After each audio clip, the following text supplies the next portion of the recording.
Leandro Carnal, na Rádio Bandeirantes. Careca de Saber. Professor Leandro Carnal, muito boa noite para o senhor. Boa noite a todos os nossos ouvintes essa noite. O governo vai amanhã anunciar uma nova meta fiscal. Quando alguém promete alguma coisa e muda depois, perde a credibilidade ou, se trouxer bons argumentos, consegue manter essa credibilidade, hein, professor Carnal? Meta fiscal é um pouquinho ato de contrição, né? Quando os católicos se confessavam e diziam que prometiam nunca mais tornar a ofender a Deus. Essa será a nova meta fiscal até o anúncio da próxima. Ela funciona como uma espécie de desejo. O governo está discutindo ainda o tamanho do rombo, da meta fiscal, mas as notícias econômicas não parecem mais tão sombrias como há 6 meses.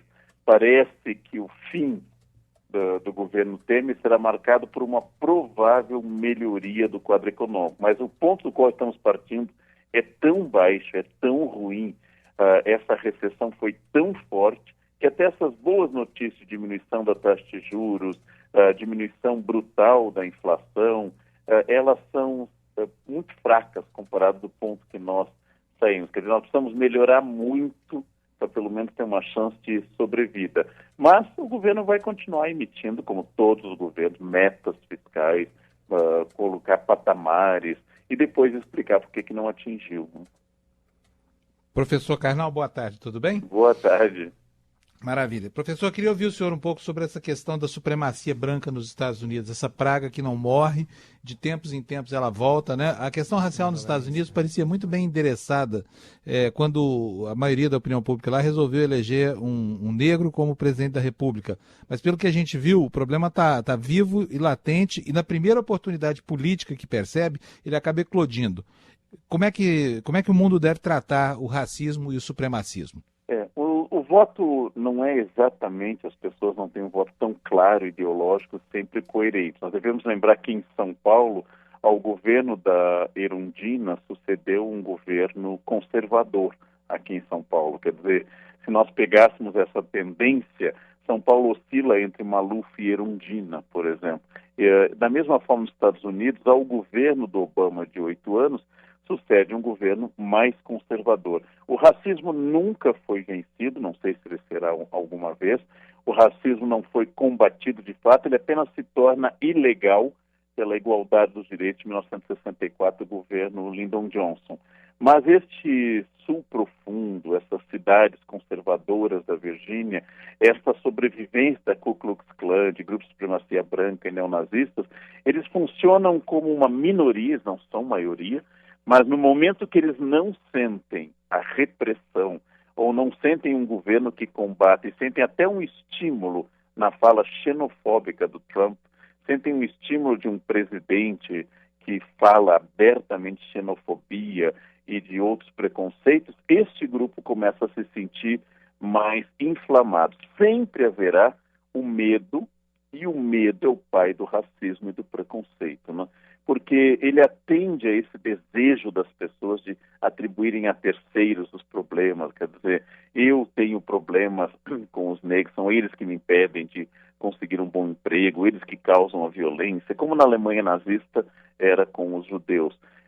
Para tirar o meu eu da responsabilidade, tirar meu eu histórico, é muito bom introduzir um grupo atacado, ou latinos, ou gays, ou negros, ou homossexuais e assim por diante. Esse grupo existe, a extrema-direita existe, como existe no Brasil também. Nos Estados Unidos ela é tradicional. A Ku Klux Klan, fundada após a Guerra Civil, que se encerra em 1865, quase desapareceu. Depois, graças ao filme do Griffith sobre a Guerra Civil, ela ressurgiu, chegou a um apogeu na década de 1920, com milhões de membros, depois decaiu novamente, mas estão sempre em torno, existem sites da Ku Klux Klan, estão sempre em torno das mesmas ideias.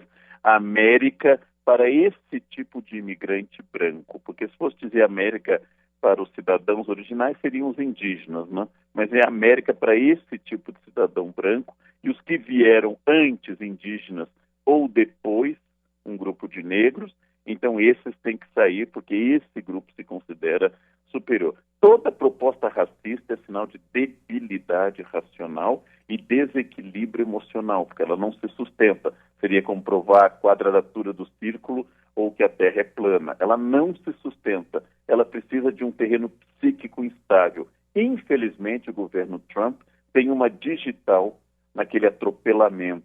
Não porque ele tenha dirigido o carro, mas porque eles não ajudam através de uma educação clara. Ele custou até condenar de forma clara o assassinato daquela moça por um carro ensandecido, porque exatamente é um governo ambíguo a esse respeito e começa a falar vagamente, condenar toda e qualquer violência, quando é um carro atirado em cima da multidão. Quer dizer, nem todo episódio tem dois lados, ali tem só um assassino que jogou um carro em cima de uma multidão. E este assassino tem que ser condenado pelas suas ideias. A extrema-direita, ela é violenta, ela é adepta e inimiga de um Estado contrário à democracia, ela é racista e ela é excludente. A extrema-esquerda no poder, como foi o caso da Rússia stalinista ou da China, também mata, mas nesse momento nós estamos lidando com estados totalitários de esquerda que também matam, como a Coreia do Norte. Nós estamos lidando dentro dos Estados Unidos entre pessoas racistas, de extrema-direita, reacionárias e, naturalmente, perturbadas psíquicas. Né? Professor Karnal, a gente ouviu há pouco aqui na Rádio Bandeirantes o presidente da Educafro, Frei Davi, que é um militante aqui contra o preconceito racial. E, enquanto ele falava com a gente, muitos ouvintes mandaram mensagens que eu vou resumir mais ou menos no seguinte contexto. Muitos ouvintes entendem que esse tipo de militância acaba reforçando um preconceito. Na medida em que você considera a cor da pele, você, no caso, os militantes, como o fator primordial, por exemplo, a pessoa ter ou não acesso à cota. E muita gente falando, escuta, não seria mais justo que fosse uma questão social e não uma questão ligada à cor da pele? É um assunto delicado, né, professor? Eu queria ouvir o senhor sobre isso. Bem, hoje, inclusive, eu fiz um comentário que grandes revistas nacionais como a Veja publicam sobre a eficácia das cotas, a eficácia matemática e numérica das cotas. O fato de que existe racismo, não estamos proclamando que a pele com mais melanina seja superior ou inferior, mas estamos proclamando que existe uma defasagem histórica visível se você observar a composição das Cortes Supremas no Brasil, do Congresso Nacional, do Serviço Diplomático e de tantos outros lugares, onde uma população que no Brasil é predominantemente afrodescendente, ou predominantemente morena, tem um domínio de um grupo que não é dominante numericamente. Né? Então, quando a gente fala sobre cotas, nós estamos falando sobre uma ação eficaz, que deve ser passageira, tão logo a gente consiga corrigir isso, tendo em vista uma justiça histórica para tentar reverter o quadro seguinte, objetivo e não ideológico: ser um jovem negro na periferia das grandes cidades significa, no mínimo, 6 vezes mais chances de morrer antes dos 25 anos do que um jovem branco, mesmo pobre, nas mesmas condições. O fato de que os seguranças desconfiam de negros, o fato de que as revistas aos negros são mais fortes, o fato de que existem essas questões reais, nós não estamos discutindo aquilo que talvez seja um problema. Seria como discutir que debater a luta contra a violência à mulher vai acabar provocando mais violência com as mulheres. Não. Nós temos que debater. Seria como não vamos falar de violência contra mulheres em casa, não vamos implementar a Lei Maria da Penha, porque isso vai atrair mais violência sobre as mulheres. É um equívoco esse pensamento. Eu acho que existe um bom debate, um debate sobre isonomia, republicanos, mas as cotas já são uma realidade. Quer dizer, a minha opinião, a de vocês aí no estúdio, ou a dos nossos ouvintes, é relevante porque somos cidadãos, mas as cotas já são uma realidade. Logo, eu posso espernear à vontade. As universidades, como a USP, a Unicamp, onde eu estou, já implementaram cotas. O processo está em curso. Posso colocar o que eu quiser no meu Face, o processo já está em curso e vai continuar.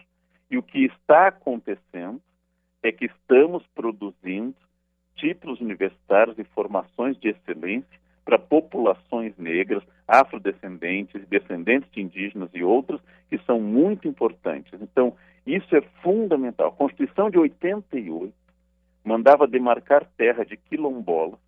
Nós estamos em 2017 e essas terras ainda não foram totalmente demarcadas e já há um grupo de ruralistas querendo impedir que sejam. Ou seja, nós estamos falando de direitos históricos, antigos e constitucionais. E é muito importante debater isso, só que coloquemos na cabeça, já é um processo em curso. Não importa muito a minha opinião nesse caso, ainda que ela seja relevante, porque eu sou um cidadão brasileiro. Né? Professor Leandro Carnal, obrigada mais uma vez, hein? Até quarta-feira aqui nos Bastidores do Poder. Quarta-feira, uma boa noite aos nossos ouvintes.